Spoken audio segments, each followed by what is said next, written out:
muchas gracias al rabino de la comunidad israelita paulista, ¿verdad? Sí. Sí, en portugués es Congregação Israelita Paulista. Muy bien. Eso, Rubén Stergen fue rabino en varios lugares. Yo lo conozco por haber sido un gran rabino de la comunidad de Barcelona, en la comunidad Atid. Así que te quería hacer la primera pregunta. Siempre hubo ramas en el judaísmo, siempre hubo tendencias dentro del mundo judío. Pero vamos a centrarnos no en la época caraíta y en la época antigua de interpretaciones, sino en la época cercana a la Revolución Francesa. ¿Cómo era el judío en el siglo XVI? ¿Qué era? Los judíos, como muy bien dijiste, Gabriel, somos una tradición cultural múltiple, multifacética y plural por excelencia. Nos gusta decir que en el ADN nuestro hay varias tendencias, y el chiste que más nos gusta contar es el famoso chiste del náufrago judío, ¿cierto?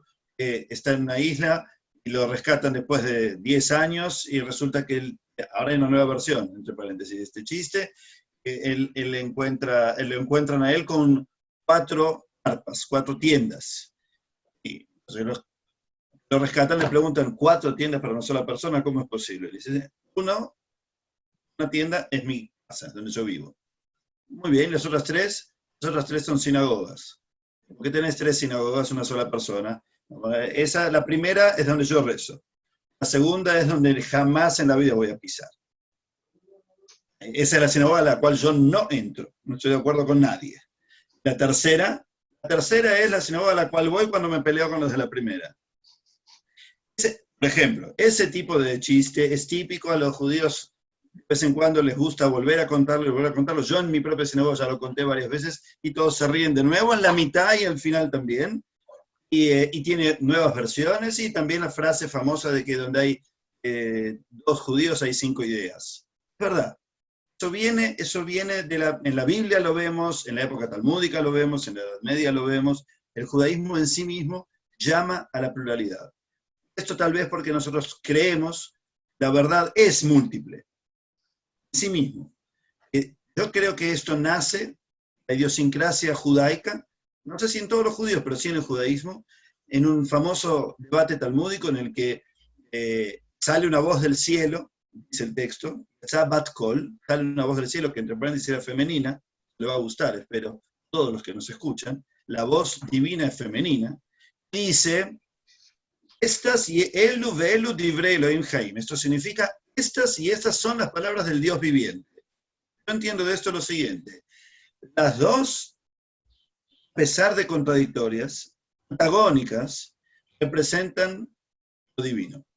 Lo representan porque esa es la única forma que tiene lo divino de ser viviente, de vivir, además de ser divino, siendo dinámico y variado.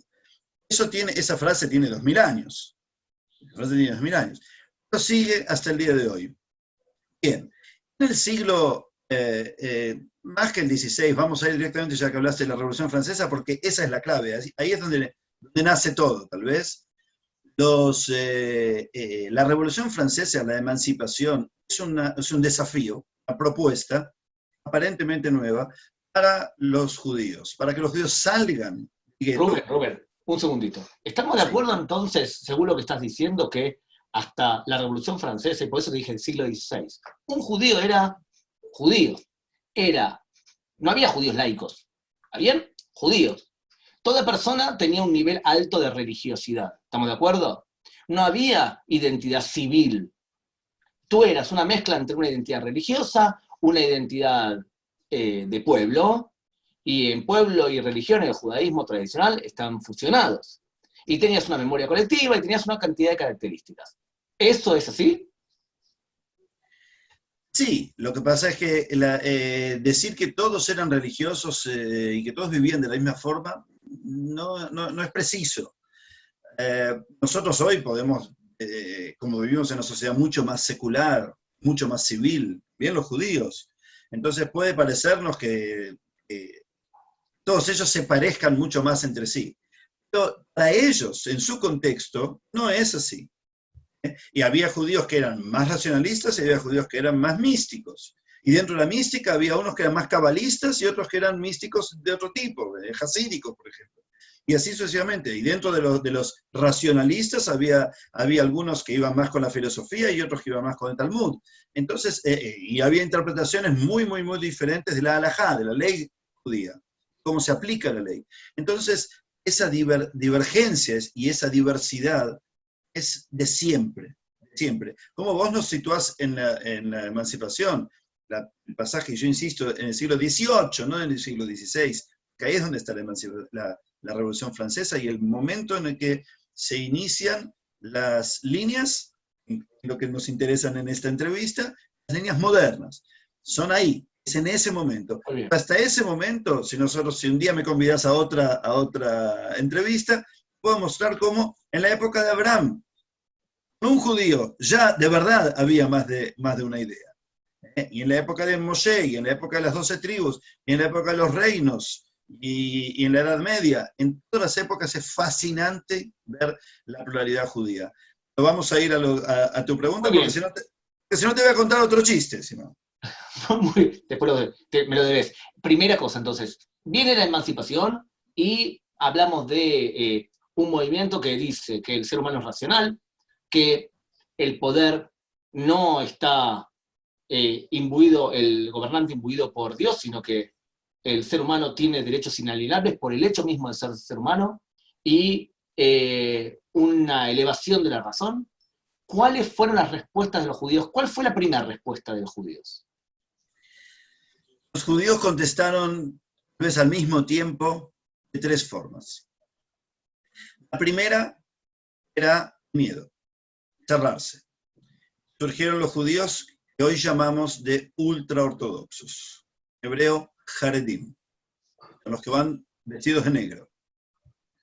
Ellos tienen muchos subgrupos y son muy diferentes. De nuevo, en su contexto son muy diferentes. Para los que los vemos de afuera, parecen todos iguales. La ultraortodoxia no es eterna, no existió siempre. Hace 4.000 años, si existieron los patriarcas, Abraham, Isaac, Jacob, no eran ultraortodoxos, claro que no. En la Edad Media tampoco, en el Talmud tampoco, eso es algo nuevo. Todos los grupos que vamos a explicar ahora, todos son producto de la emancipación, o sea, son todos modernos, son todos de la modernidad. La emancipación, entonces, como muy bien dijiste, Gabriel, les dice a los judíos, señoras y señores, salgan del gueto social, cultural, nada que ver con el gueto de la época nazi, y se integren como ciudadanos del mundo a sus sociedades. Una de las reacciones es no rotundo, de ninguna manera. Si nosotros nos vamos a integrar, vamos a perder. Modernidad, judaísmo se oponen. Esa es la premisa de este grupo. Ellos de ese modo crean algo que no existía hasta ese momento, que es la ultraortodoxia. Y la crean con un lema muy, muy interesante, que es: lo nuevo está prohibido por la Torá. Hadash asur min Torá. Lo que no se percataron los que dijeron eso es que cuando dijeron que lo nuevo está prohibido por la Torá, dijeron algo nuevo. Que nunca antes nadie había dicho que la novedad está prohibida por la Torá. La frase que ellos dicen inclusive es una manipulación, porque en realidad la frase es una cita sacada de contexto. La cita original decía: la ofrenda llamada nuevo, Hadash, estaba prohibida de ser hecha en cualquier lugar, de cualquier forma, tenía una legislación determinada. Ellos sacaron todo el contexto y dijeron: lo nuevo le agregaron lo nuevo está prohibido por la Torá, y a partir de ese momento crearon un nuevo movimiento que se oponía ideológicamente, enfáticamente, proactivamente a cualquier novedad. En ese momento congelaron todo lo que tenían, todo, la ropa de la época. La ropa negra no tiene nada de judaico. Antisemitas, cosacos, pogromistas, digamos, personas que hicieron los pogroms, mataron judíos, violaron mujeres, hicieron Kristallnacht, no una noche, todos los días, durante meses y años. Los perpetradores y las víctimas estaban vestidos igual, todos vestidos de esa manera. Esa ropa no tiene ninguna relación con lo judaico. Es una ropa tan judaica como antisemita. Bien, entonces, en ese momento, ese grupo decide que los muebles, la dieta semanal, la ropa que están usando, las costumbres locales, se vuelven ley. Todas se vuelven ley. Del mismo modo, el mínimo cambio va a ser asimilatorio. Por eso no quieren saber de nada. Ese es un grupo. En el otro extremo está la reacción que dice sí rotundo. O sea, salir del gueto, ¿por qué? Para integrarnos al mundo. Debe ser que vino el Mesías. Debe ser que se terminó la historia. Que los grupos nacionales que luchan unos con otros, crean diferencias, se terminaron, y nosotros no podemos quedarnos atrás. Salgamos justamente porque durante todos esos años creímos que el mundo llegará a esa unidad, que la humanidad llegará a esa unidad, vamos a unirnos a todos. Esos son los asimilacionistas. Dijeron, abandonemos el judaísmo. Es verdad lo que dicen los ultraortodoxos. La modernidad y el judaísmo se oponen, pero tenemos que dejar el judaísmo. Tenemos que quedarnos con la modernidad. Entonces salieron al encuentro de la gran sociedad. Después, cuando me preguntes algo más, voy a explicar qué encontraron ahí. En el medio se creó, de a poco, una tercera reacción. Fue la que dijo, señoras y señores, los dos grupos extremos están equivocados. Por dos razones. Primero, porque no es la primera vez que nos encontramos con modernidad y judaísmo. La verdad es que siempre los judíos estábamos relacionados con el mundo. Abraham, hace 4000 años, hablaba con los canaanitas. Moisés fue criado en el palacio egipcio. Los sabios del Talmud hablaban griego y sabían filosofía y política. Crearon un ser de pesas que está repleto de ingredientes romanos. Maimónides, el gran legislador judío, era médico y estudió filosofía aristotélica en árabe. Entonces, toda la vida estuvimos así. Lo único que tenemos que hacer es seguir de ese modo. Esa es la primera cuestión. Y la segunda es, el judaísmo y la modernidad no se oponen. Los dos están diciendo que el judaísmo y la modernidad se oponen, que hay que elegir uno de los dos. Uno elige el judaísmo y el otro elige la modernidad. Nosotros, decían los terceros, tenemos que hacer lo que siempre hicimos. Es integrar las dos cosas. Crear un diálogo entre el judaísmo y la sociedad civil, la modernidad, la vida cotidiana. El judaísmo nació para dialogar con la vida y no para vivir en un gueto. Entonces, si me queda claro lo que estás diciendo, lo que has explicado es que es verdad que cada grupo tiene varias tendencias, ¿verdad? Y tenemos tres grupos grandes. Tenemos el rechazo a la modernidad completamente, el rechazo al judaísmo y la adopción de la modernidad, y la tercera es integración. Ahora bien, nosotros sabemos por otro lado que la ley judía, que conocemos como la halajá, es producto no solamente de la ley escrita en sí, sino de discusiones de nuestros sabios. Ese compendio lo llamamos halajá. ¿Cuál es la relación de cada una de estas corrientes con respecto a la halajá para subdividirlas así? Perfecto. Esa es la pregunta clave. Se nota que sos un gran periodista y un gran entrevistador, un gran estudioso. Felicitaciones. Esa es la pregunta clave. La ultraortodoxia dice la halajá rige absolutamente todo. Para ellos, la halajá es lo que manda el rabino de ellos. No es el libro tal y no es la interpretación tal. Es el rabino de ellos. El mundo ultraortodoxo se divide por autoridades rabínicas. Son muy particulares. Entonces aquí ya podemos explicar un poco, y después si quieres lo ampliamos un poco más. Los subgrupos, básicamente son subgrupos alrededor de una institución rabínica, de un rabino. Por lo menos si hablamos dentro de la ultraortodoxia rápidamente, hay dos grandes grupos. El grupo jasídico, el grupo lituano o mitnagé, de los opositores. El grupo jasídico son comunidades alrededor de personajes carismáticos. Deciden absolutamente todo. Para esas comunidades, esos personajes carismáticos llamados Rebbe, el Rebbe. Hay un montón de rabinos. El Rebbe es solo uno. El Rebbe de Lubavitch, y el Rebbe de Breslav, y el Rebbe de Gur, y así por delante. Así sucesivamente. Ese Rebbe es, digamos, una chispa del Mesías. Milagroso. Tal vez a veces es un semidios. Así funcionan las comunidades hasídicas. Los lituanos no tienen un gran Rebbe, pero tienen una institución. Tienen un rabino, que es el Rosh Yeshiva, el gran maestro.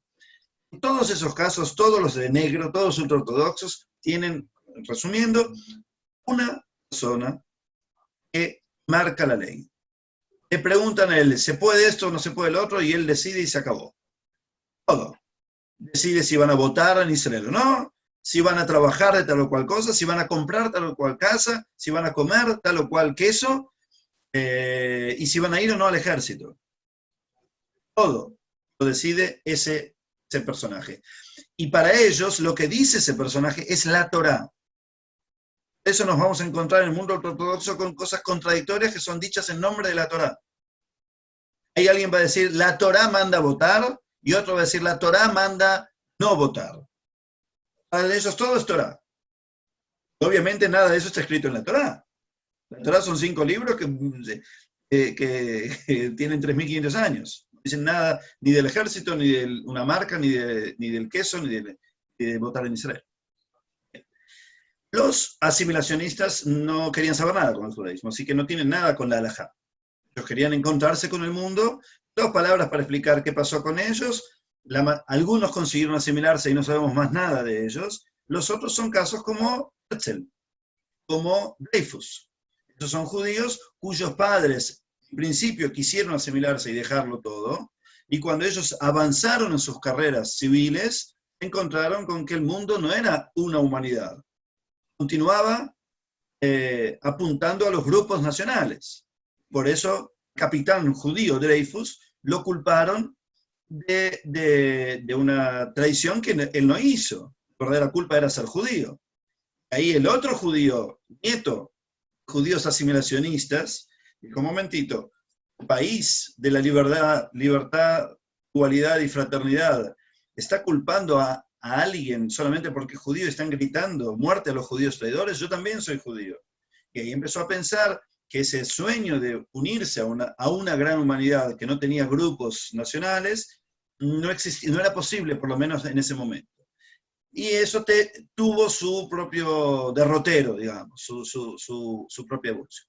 En el medio están los que dijeron, no es verdad que la modernidad y el judaísmo se oponen. Al contrario, la vida común y el judaísmo siempre dialogaron y tenemos que continuar ese diálogo. Ahí encontramos 3 subgrupos.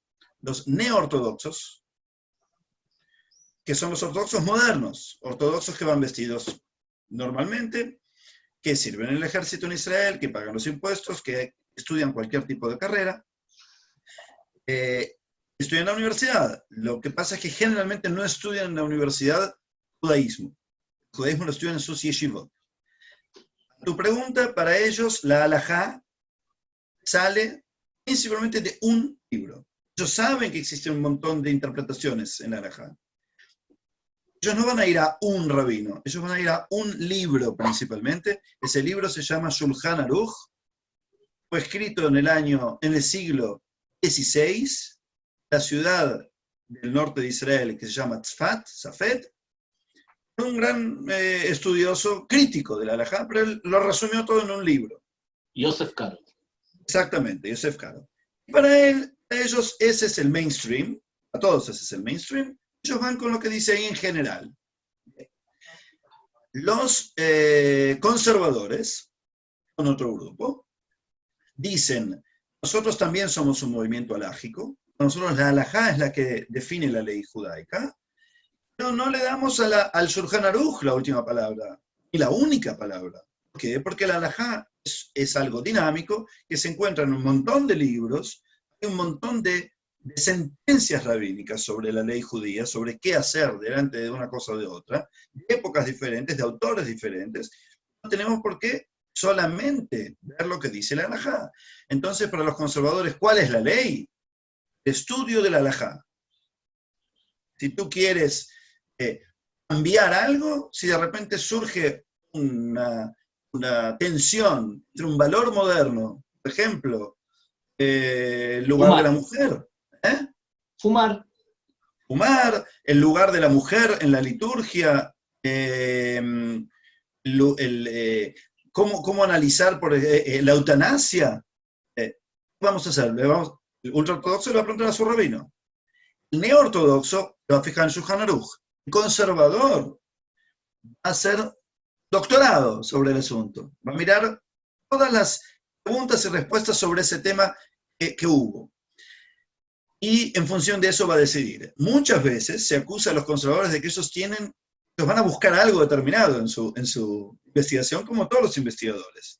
Ellos quieren permitir la eutanasia, entonces van a buscar precedentes posibles. Ahora, si no los encuentran, no la van a autorizar. Si sí los encuentran, van a autorizar. Salvo excepciones, si querés después me preguntás cuáles serían esas excepciones.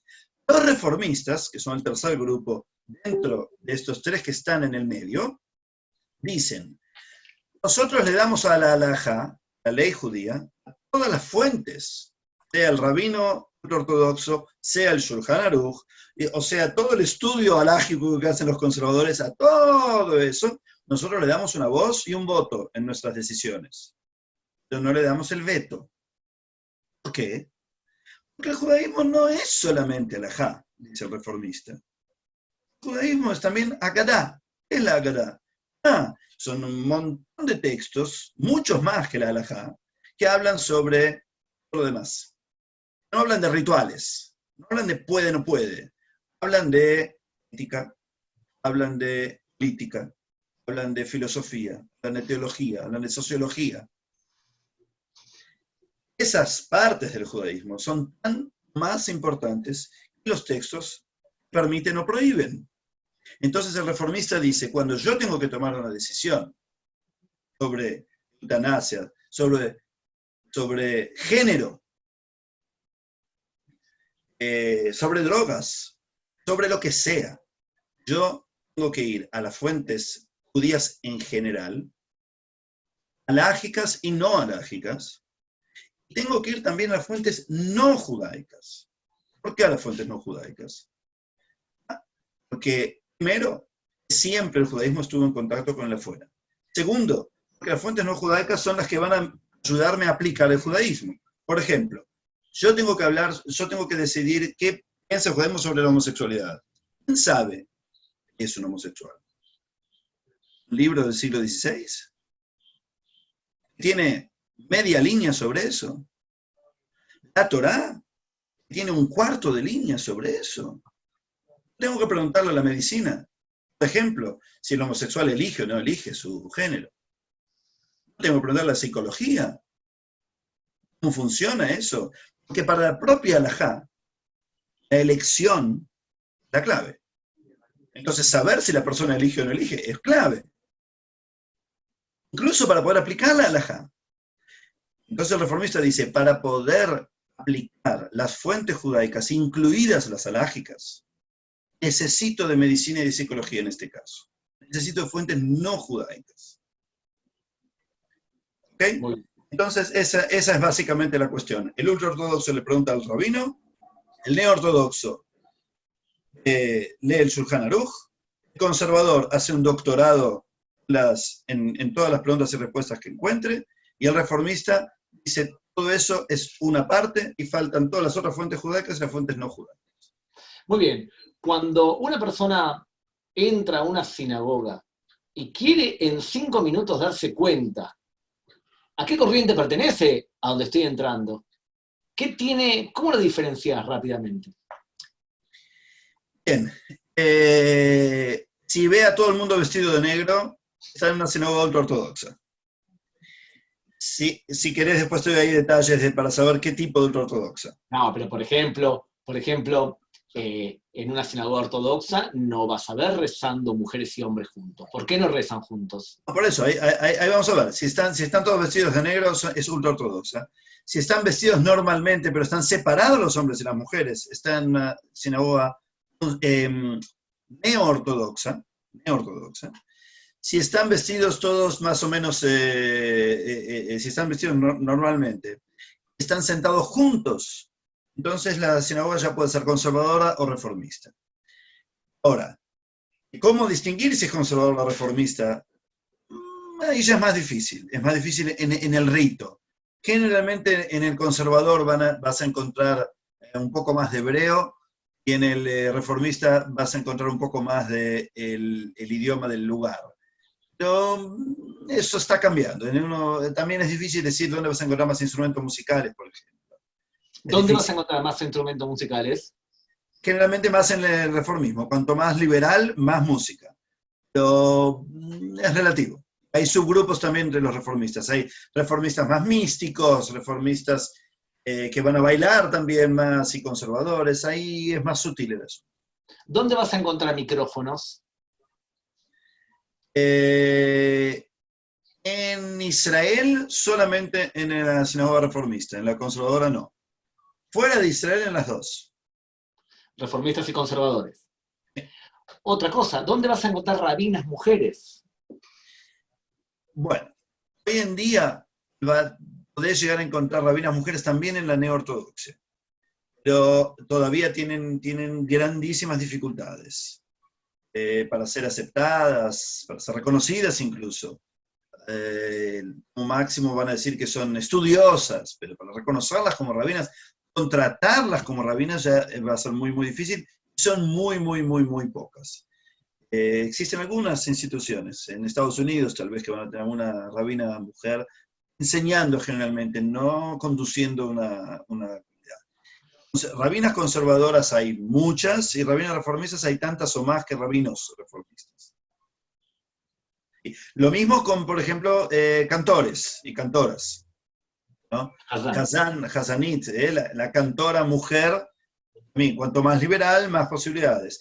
En el mundo reformista también hay sofrot, que escriben la Torá, la Mezuzá y los tefilín. O sea, los pergaminos con los trechos sagrados son escritos por un escriba. Hace esa carrera especialmente. Solamente en el mundo liberal es que hay mujeres también que hacen eso. Y por último, jueces. Hasta hace poco había inclusive una recomendación conservadora que decía, todo bien, en todo tenemos igualdad, pero tribunal rabínico con mujer, no. Hoy en día ya no, hasta hace muy poco era así. Y otro tema, la patrilinealidad y la matrilinearidad. Esto es algo que hoy en día todavía diferencia bastante a la reforma de los conservadores. Los conservadores hicieron de eso una bandera. Y hoy en día, si es tan extremo el asunto que tengo entendido, hay que verificarlo todos los días, es casi como el mercado de valores. Pero tengo entendido que si un rabino conservador acepta sin conversión un hijo de padre judío y madre no judía, como judío, digamos que hace el bar mitzvah, o lo considera, digamos, como el judío automáticamente, puede ser retirado de la asamblea rabínica conservadora. Y eso no pasa nunca en el movimiento reformista. El movimiento reformista tiene gente, muchas comunidades y muchos rabinos que aceptan la patrilinealidad tanto como la matrilinealidad, y tiene otros que colocan algunas otras reglas, pero eso también tiene que ver con el método.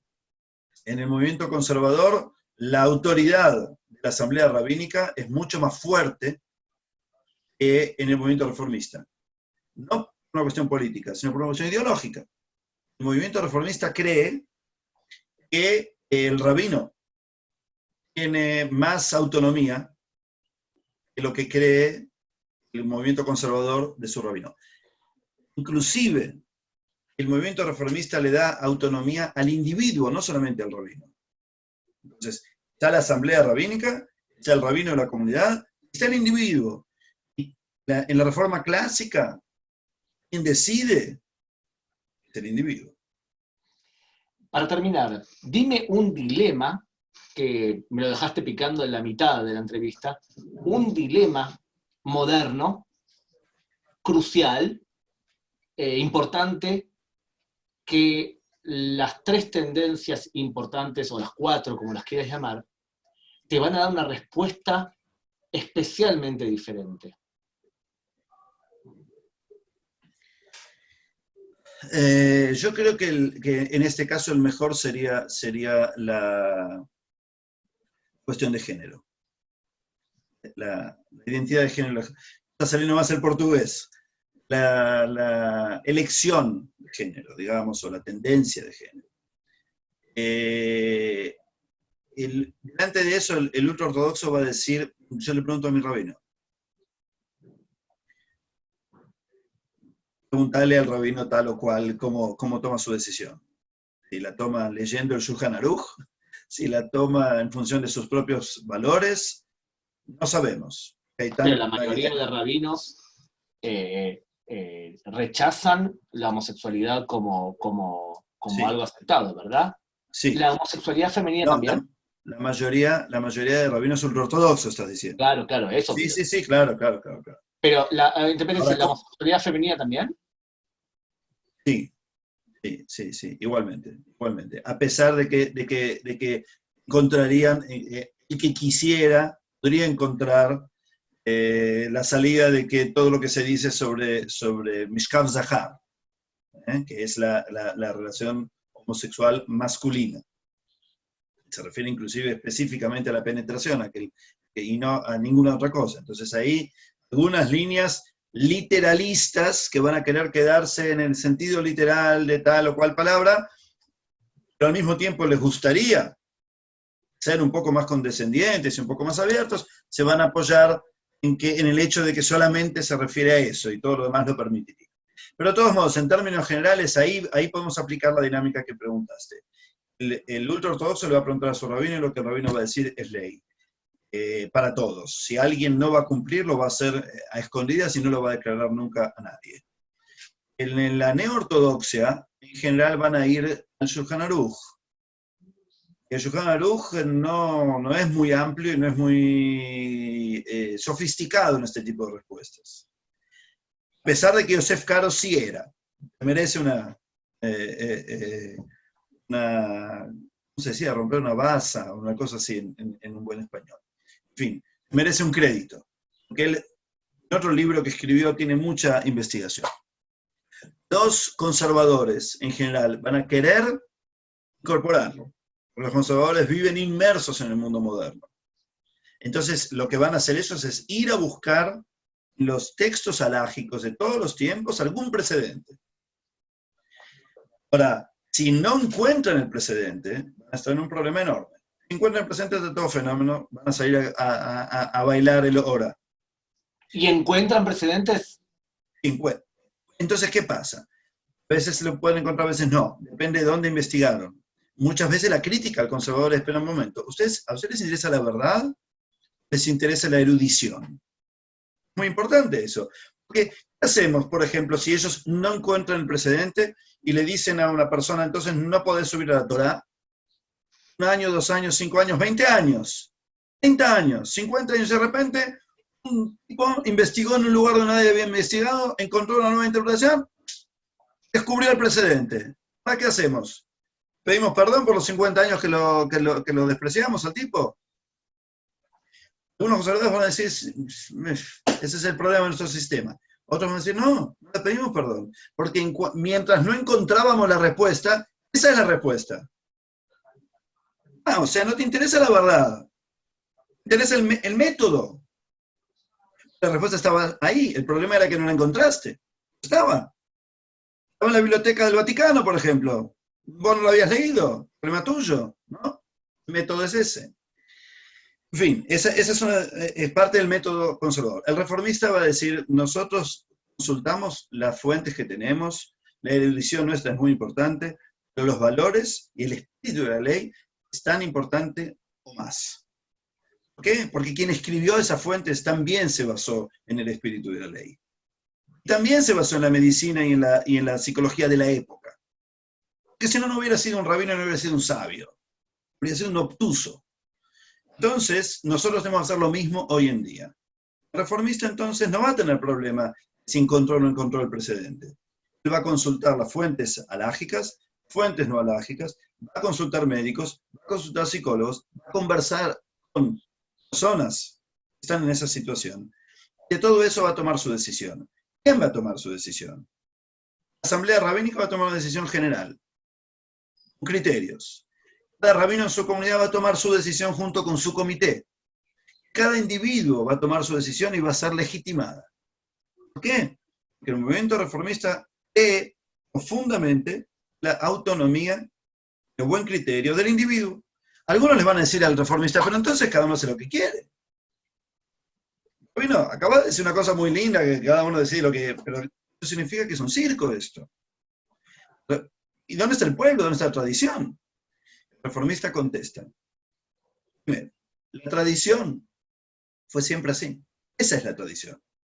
Decirle a alguien, solamente decide el rabino tal, solamente decide el libro tal, solamente decide la comisión tal, es algo nuevo.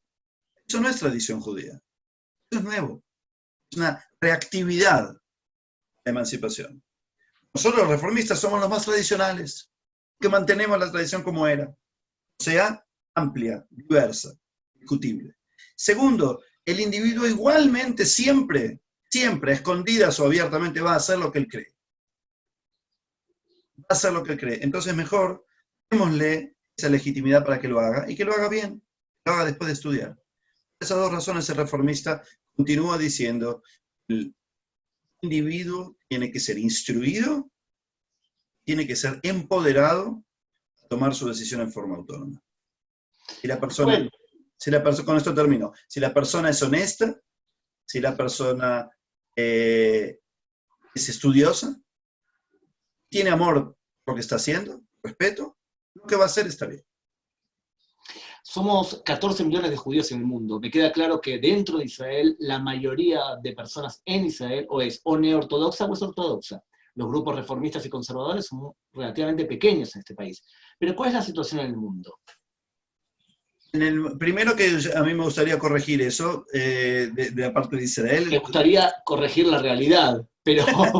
No, pero también me gustaría ajustar la terminología. Yo estoy de acuerdo perfectamente con lo que dijiste, pero es una cuestión de terminología en función de cómo se definen las personas, porque como Israel tiene un marketing débil en el mundo, de las ideas y de la política, y de la asbará y de la media, del mismo modo los conservadores y reformistas en Israel tienen un marketing pésimo, y lamentablemente, no, pésimo no, fue muy grave. Tiene un desafío de marketing enorme. Entonces, lamentablemente, muchas personas tienen los valores conservadores y reformistas, viven como los conservadores y reformistas, no se definen, no se llaman a sí mismos así. O sea, son conservadores y reformistas sin saberlo. Bueno, eso fue una especie de truco legal. No, pero en el mundo, ¿qué pasa, Rubén? Sí. De todos modos, el Mahon Gutman tiene una investigación muy buena sobre ese asunto. En lugar de preguntarle a la gente en Israel, en lugar de preguntarle, ¿vos sos conservador, vos sos reformista? Le preguntan, ¿qué haces vos en Hanukkah? ¿Qué pensás sobre los valores X? Y ahí definen de otro modo, sin el rótulo de conservador, reformista, ortodoxo.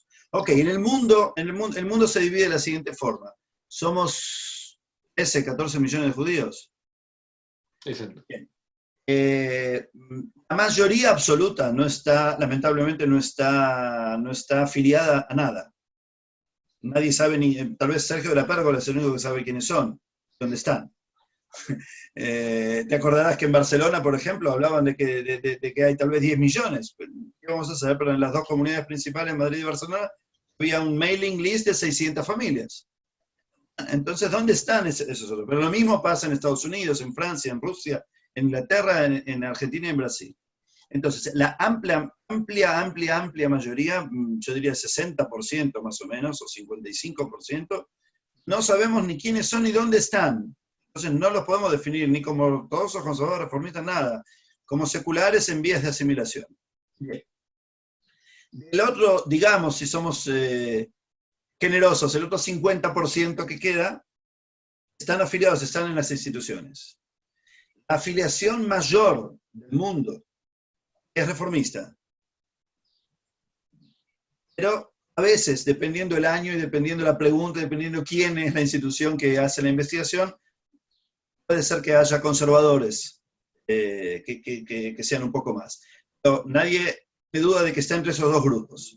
Entre los conservadores y los reformistas juntos, en el mundo afiliado, ya principal representación es Estados Unidos, ¿no? Lejos de todas las otras. Estados Unidos, Inglaterra, Alemania. Bueno, ahí son más o menos un 90% de ese 50%. Los conservadores y los reformistas juntos. Entonces queda un 10% para la ortodoxia. ¿Y en América Latina? En América, bueno, no hay estudios, pero de nuevo, en América Latina la verdad es que la cuestión es un poco diferente, porque la afiliación no es tanto a sinagogas como a clubes. Especialmente en Argentina, por ejemplo, en Uruguay inclusive.